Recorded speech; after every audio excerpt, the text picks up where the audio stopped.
બનાસકાંઠા જિલ્લાના ધાનેરા પંથકમાં પાણીના તળ ઊંડા જતા ખેતી કરવી મુશ્કેલ બની છે। ખેડૂતો 3 સિઝનમાંથી માત્ર 2 સિઝન લઈ શકે છે। ખેડૂતોની માંગ છે કે ધાનેરા પંથકમાં પણ કેનાલની સુવિધા ઊભી કરવામાં આવે તો ખેતી બચી શકે છે।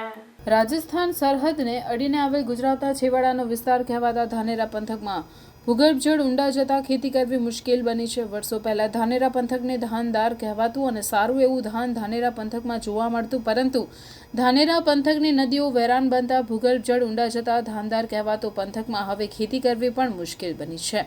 ધાનેરા તાલુકાના 15 જેટલા ગામોમાં તો સિંચાઈ માટે પાણી જ ઉપલબ્ધ નથી। ધાનેરા પંથકના અન્ય ગામોમાં પાણીના તળ 1000 થી 1200 ફૂટ થઈ જતા ખેતી કરવી મુશ્કેલ બની છે। ચોમાસાની સિઝનમાં વરસાદ સારો થાય તો પાકનું ઉત્પાદન સારું થાય છે, પરંતુ જો વરસાદ ખેંચાય તો ખેડૂતો મુશ્કેલીમાં મુકાઈ જાય છે અને પાક બળીને રાખ થઈ જાય છે।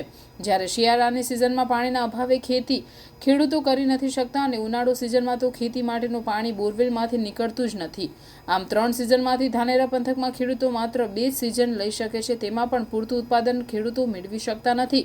આ પંથકમાં પાણીના તળ ઊંડા જતા ખેડૂતો પશુપાલન તરફ વળ્યા હતા અને અત્યારે પશુપાલનને જ મુખ્ય વ્યવસાય બનાવ્યો છે, પરંતુ દિવસે ને દિવસે પાણીના તળ ઊંડા જઈ રહ્યા છે। તેના લીધે હવે પશુપાલનનો ધંધો કરવો પણ ધાનેરા પંથકમાં મુશ્કેલ બન્યો છે। ખેડૂતોની માંગ છે કે ધાનેરાની રેલ નદીમાં દાંતીવાડા અથવા સીપુ ડેમમાંથી પાણી છોડવામાં આવે, જેથી પાણીના તળ ઊંચા આવે। તે ઉપરાંત ધાનેરા પંથકમાં પણ કેનાલ બનાવવામાં આવે।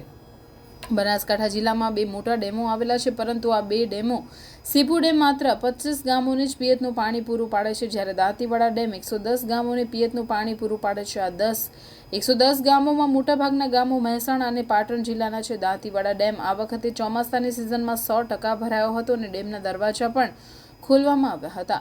ડેમમાં 48% જેટલું પાણી અત્યારે બચ્યું છે। દાંતીવાડા ડેમમાંથી શિયાળા સિઝનમાં બનાસકાંઠા, મહેસાણા અને પાટણ જિલ્લાના 110 ગામોને પિયત માટે 4 વાર પાણી અપાયું હતું અને ઉનાળુ સિઝનમાં પણ પિયત માટે 4 વાર પાણી અપાશે। જ્યારે બનાસકાંઠા જિલ્લામાં આવેલ સૌથી મોટા સીપુ ડેમની વાત કરવામાં આવે તો સીપુ ડેમ આ વખતે માત્ર 32% ભરાયો હતો, જેમાંથી બનાસકાંઠા જિલ્લાના શિયાળા સિઝનમાં 3 વાર પિયતનું પાણી અપાયું અને હવે પીવાના પાણી માટે સીપુ ડેમનું પાણી રિઝર્વ રાખવામાં આવ્યું છે। અત્યારે સીપુ ડેમમાં માત્ર 18% જ પાણી બચ્યું છે।